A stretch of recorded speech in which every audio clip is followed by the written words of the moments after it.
Selamat pagi, saya akan menjelaskan bagaimana cara efektif untuk korupsi dan modus serta motif orang melakukan korupsi. Pertama-tama kita lihat bahwa mengkorup adalah merusak atau menyelewengkan atau menggelapkan barang, uang milik perusahaan atau negara di tempat kerjanya. Negara kita sudah sangat kental identik dengan ribuan, bahkan jutaan kasus korupsi di berbagai wilayah, serta tingkatan-tingkatan dalam lembaga, mulai dari tingkat desa, kota, provinsi, hingga mancanegara. Tidak bisa dipungkiri kekecewaan masyarakat terhadap pemerintah yang harus menghisap habis-habisan kepentingan rakyat. Banyak yang dijanjikan oleh paslon-paslon di setiap lembaga di saat pemilu, namun kasus korupsi terus merajalela. Masyarakat Indonesia sebenarnya masyarakat yang disiplin, serta tidak mengalami kemiskinan yang akut seperti sekarang ini. Masyarakat menyadari kewajiban yang seharusnya dilakukan, yaitu membayar pajak, namun pihak-pihak tertentu tergiur dengan uang dan menggunakan untuk kepentingan sendiri. Banyak yang mengatakan bahwa perilaku korupsi adalah budaya bangsa.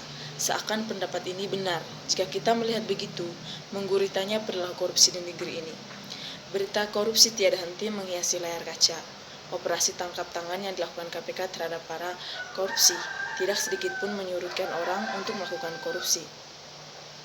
Terbukti sampai saat ini kasus korupsi tidak berkurang jumlahnya, tetapi sama bahkan banyaknya dengan era sebelum reformasi.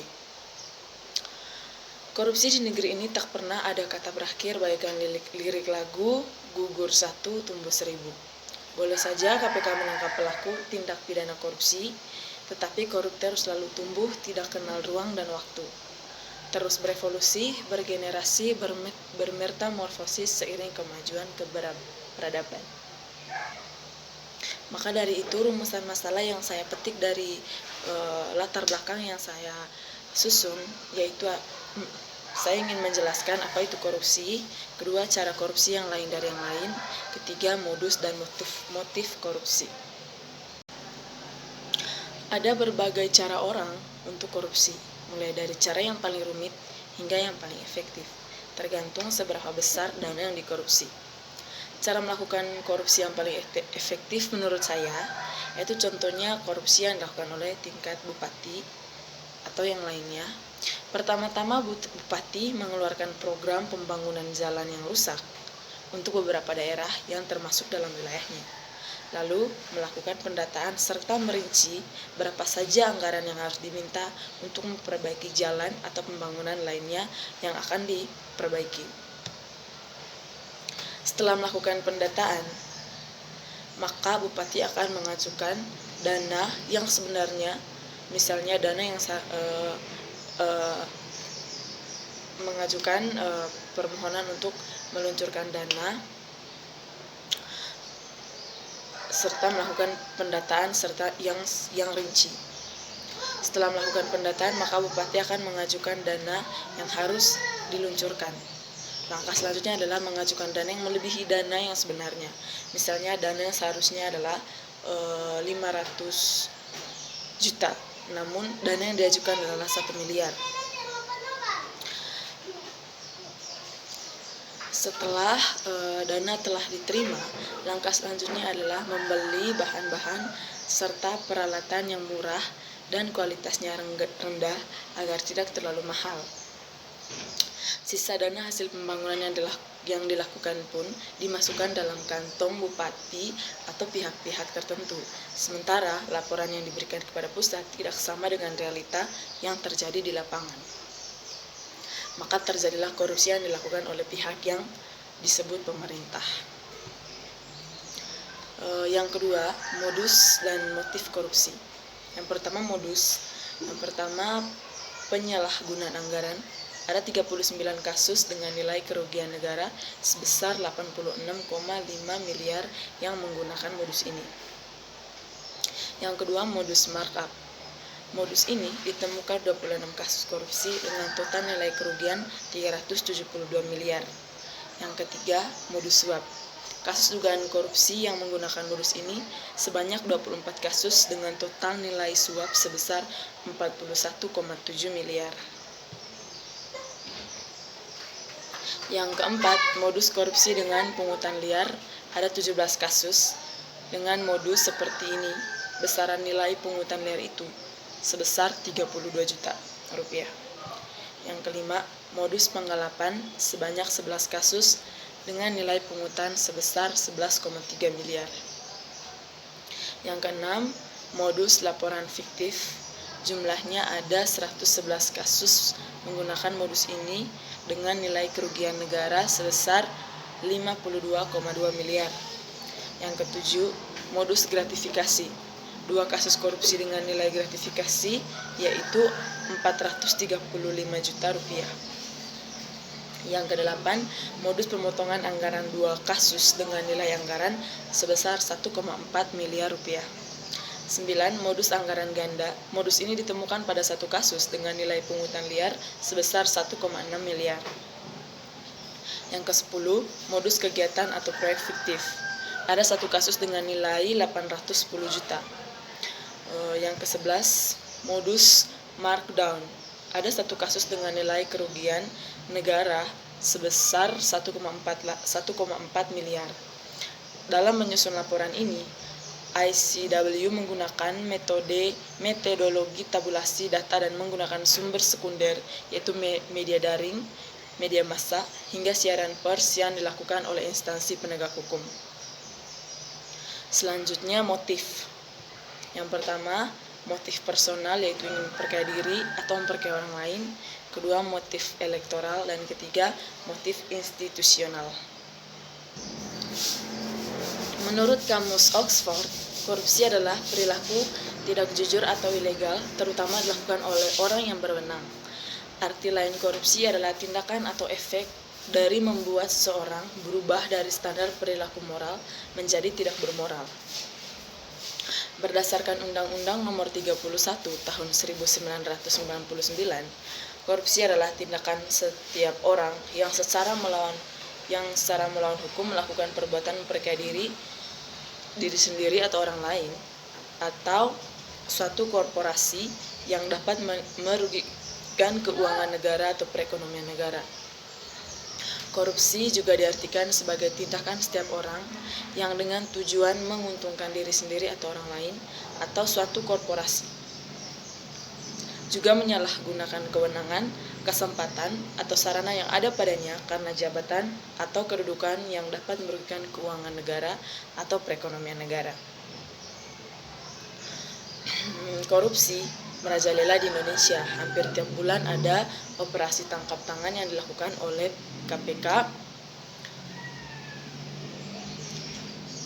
Dalam operasi itu, KPK mengungkapkan banyaknya kasus suap atau gratifikasi sesungguhnya. Ada 3 alasan seorang melakukan tindak pidana korupsi. Yang pertama, yang paling utama adalah faktor kebutuhan. Yang kedua, faktor serakah. Dan yang ketiga adalah faktor lingkungan. 3 hal ini yang dianalisis oleh praktisi hukum Abdul Fikar Hajar. Alasan kebutuhan orang melakukan tindak pidana korupsi sebagai faktor kebutuhan misalnya begini. Pada masa lalu, korupsi karena kebutuhan banyak yang dilakukan oleh para birokrat kecil karena besaran gajinya tidak memenuhi kebutuhan hidupnya.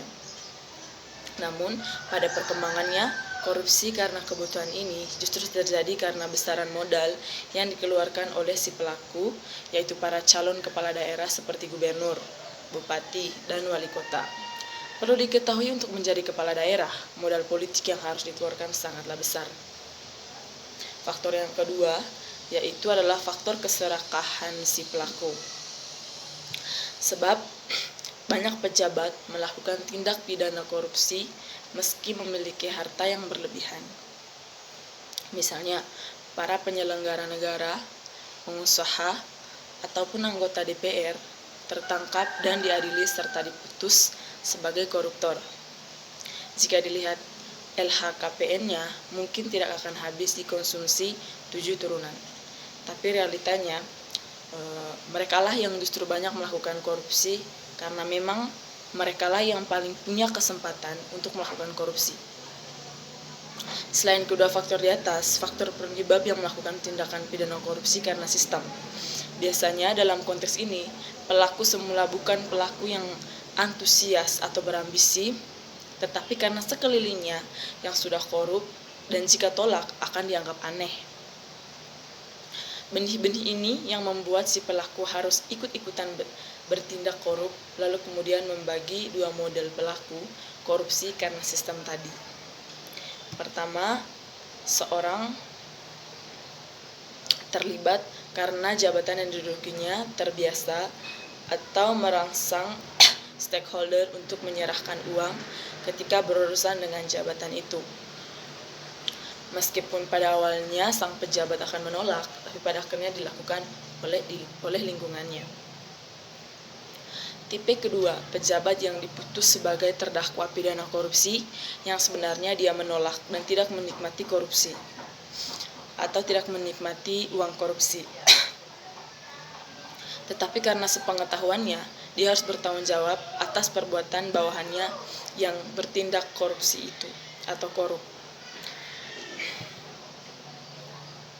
Bagaimanapun juga korupsi karena sistem tidak akan pernah lepas dari sanksi pidana. Karena kondisinya mereka seorang pejabat yang meskipun terpaksa tapi tetap memenuhi unsur kesalahan, paling tidak kelalaian. Karena itu tidak bisa diterapkan pasal 48 KUHP, perbuatan dilakukan karena daya paksa, sebagai alasan pemaaf atau penghapus pidana. Urusan korupsi ini, KPK selalu mewanti-wanti kepada seluruh pihak agar tidak tersangkut kasus korupsi. Bahkan KPK mempertegas batasan gratifikasi untuk para pejabat negara. Pada dasarnya semua penyelenggara negara wajib menolak gratifikasi yang berhubungan dengan jabatan.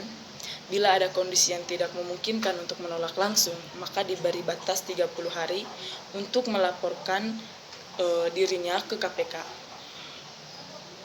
Pemberantasan korupsi merupakan salah satu program utama pemerintah Indonesia saat ini.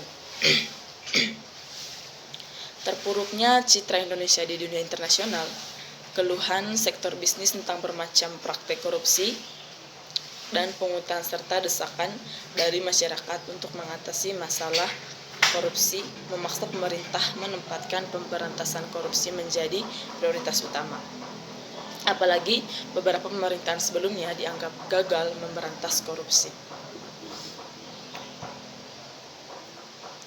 Memberantas korupsi juga bukan hal yang mudah di Indonesia, terutama karena korupsi telah menyebar, mengakar, dan dipraktikkan secara sistemik di seluruh aspek kehidupan di Indonesia. Terlebih lagi, korupsi juga menjangkiti lembaga peradilan sehingga seringkali lembaga peradilan tidak mampu menegakkan hukum dalam kasus korupsi. Selain itu, setiap upaya pemberantasan korupsi juga akan menghadapi resistensi dari berbagai sektor dan kelompok kepentingan maupun partai politik. Salah satu strategi yang paling dilakukan oleh pemerintah SBY adalah di saat Indonesia masih di bawah kekuasaan SBY adalah dengan mendorong penegakan hukum atas kasus korupsi, diantaranya dengan membentuk tim koordinasi pemberantasan korupsi atau tim TAS Tipikor. Melalui tim TAS Tipikor yang diketuai oleh Jaksa Agung Muda Tindak Pidana Khusus atau Jampitsus, Presiden memimpin langsung upaya pemberantasan korupsi, serta Ketua Jampitsus bahkan diminta melaporkan perkembangan pemberantasan korupsi secara reguler ke Presiden. Kasus yang menarik adalah NTT, salah satu provinsi miskin dan banyak terungkap kasus. Busung lapar berdasarkan Indeks Pembangunan Manusia 2004, Nusa Tenggara Timur juga berada pada posisi ketiga dari bawah. Akan tetapi dari jumlah kasus yang terungkap, NTT berada pada urutan provinsi-provinsi yang kaya sumber daya. Fakta ini tentu perlu diteliti lebih jauh. Tetapi sepintas bisa diambil kesimpulan umum. Korupsi yang terjadi NTT akan berdampak lebih buruk kepada masyarakat dibandingkan dengan provinsi kaya. Sumber daya keuangan utama di NTT adalah anggaran pemerintah, sehingga APBD menjadi target dari praktek korupsi. Akibatnya, dampak merusak korupsi akan dirasakan lebih berat oleh penduduk di NTT dibandingkan dengan provinsi lain.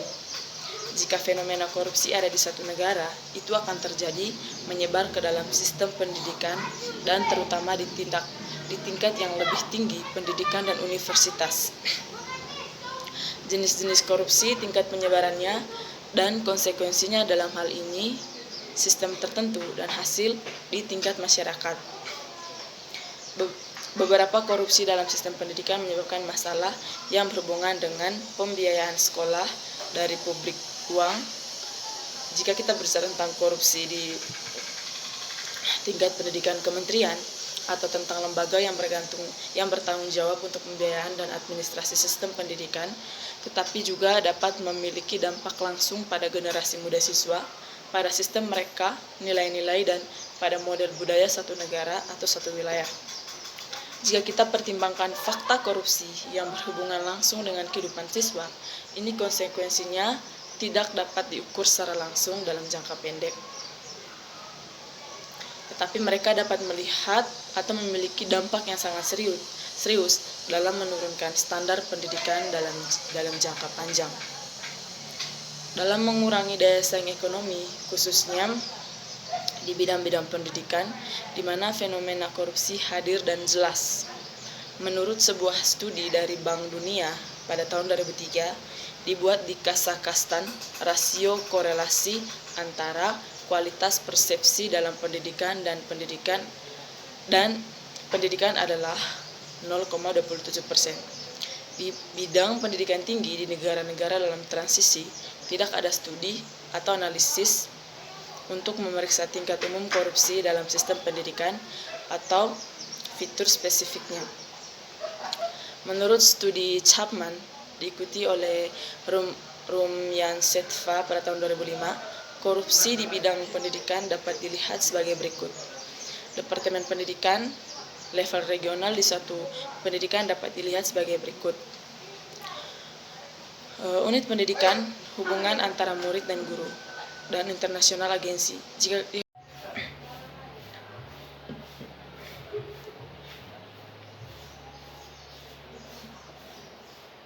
Jika kita mencoba menyesuaikan indeks ini dengan pendidikan tinggi lembaga, kita dapat mengidentifikasi tingkat berikut di mana korupsi fenomena mungkin muncul. Departemen Pendidikan dan pemerintah lembaga yang memiliki tanggung jawab untuk mengeluarkan aturan fungsi, untuk membiayai dan untuk mengawasi kegiatan pembiayaan untuk pendidikan tinggi institusi. Hubungan antara profesor dan mahasiswa, para dewan universitas dan fakultas, dan juga di tingkat lembaga internasional dalam bidang pendidikan tinggi. Pada tingkat pertama, korupsi tidak menyeratkan langsung hubungan mahasiswa, profesor. Cara-cara penyebarannya sama seperti dalam semua jenis pelayanan. Di tingkat kedua, dari dewan universitas dan fakultas, siswa tidak berpartisipasi langsung dalam kegiatan yang rusak. Siswa dapat berpartisipasi secara eksplisit dalam korupsi, hanya bertindak sebagai situasi ketiga, yaitu langsung hubungan mahasiswa-profesor.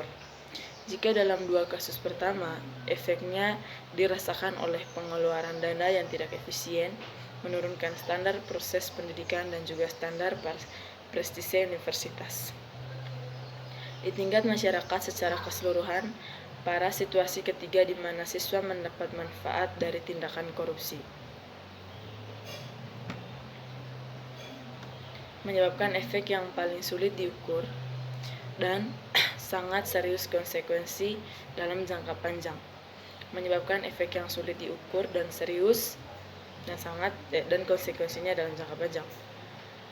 Faktanya, salah satu ciri khusus korupsi bertindak dalam bidang korupsi ini adalah cara di mana jika memanifestasikannya konsekuensi pada lingkungan ekonomi dan sosial di Indonesia. Jika dalam administrasi atau dalam bidang lain, dari korupsi kegiatan menyebabkan efek langsung dengan menurunkan efisiensi pengeluaran uang publik dalam pendidikan tinggi. Lingkungan konsekuensinya bahkan lebih dramatis di internet jangka menengah dan panjang, karena memodifikasi sikap di tingkat etika dan moralitas untuk kelompok besar. Jadi begitu sulit untuk berpikir bahwa seorang siswa yang mengambil ujian kebanyakan oleh penipuan nantinya akan memiliki sikap yang benar dan adil dalam pekerjaannya dan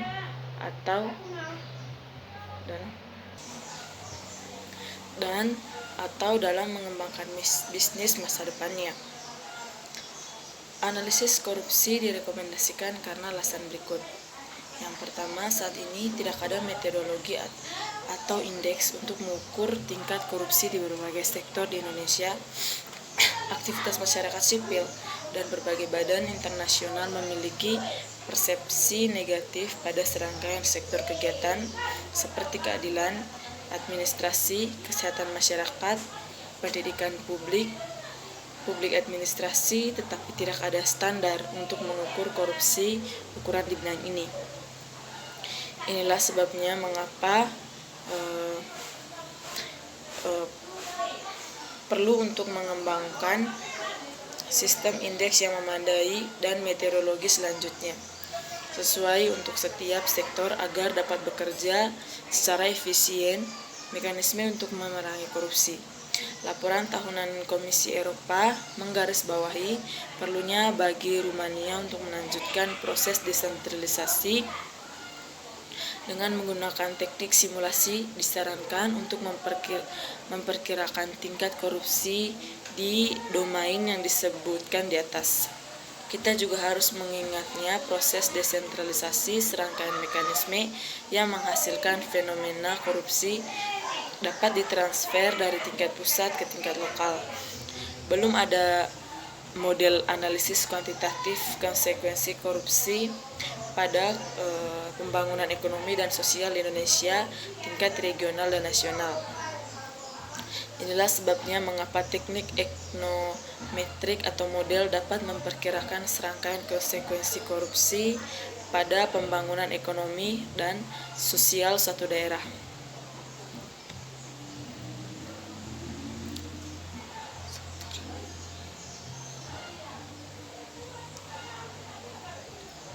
Sektor kegiatan atau suatu negara yang mengalami tingkat korupsi yang tinggi. Baik, terima kasih.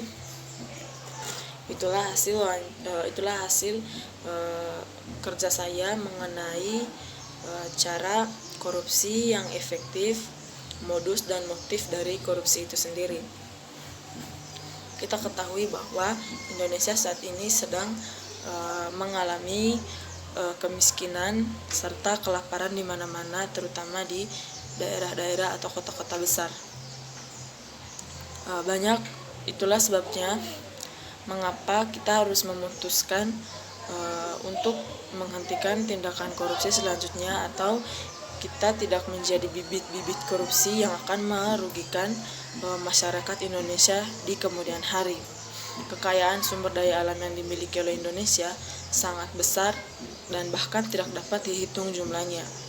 Namun karena serangkaian kebijakan pemerintah yang mengharuskan kita seakan-akan tidak memiliki kekayaan apa-apa dan membuat masyarakat merasakan kelaparan atau kemiskinan yang akut. Korupsi dikategorikan ke dalam 7 kelompok, yakni korupsi yang terkait dengan merugikan keuangan negara, korupsi yang berkait dengan suap menyuap, korupsi yang terkait dengan penggelapan dalam jabatan, korupsi yang terkait dengan pemerasan, korupsi yang terkait dengan perbuatan curang, korupsi yang terkait dengan benturan kepentingan dalam pengadaan, dan korupsi yang terkait dengan gratifikasi. Prinsip-prinsip anti korupsi diantaranya adalah akuntabilitas, transparansi, fairness, kebijakan anti korupsi, dan kontrol kebijakan.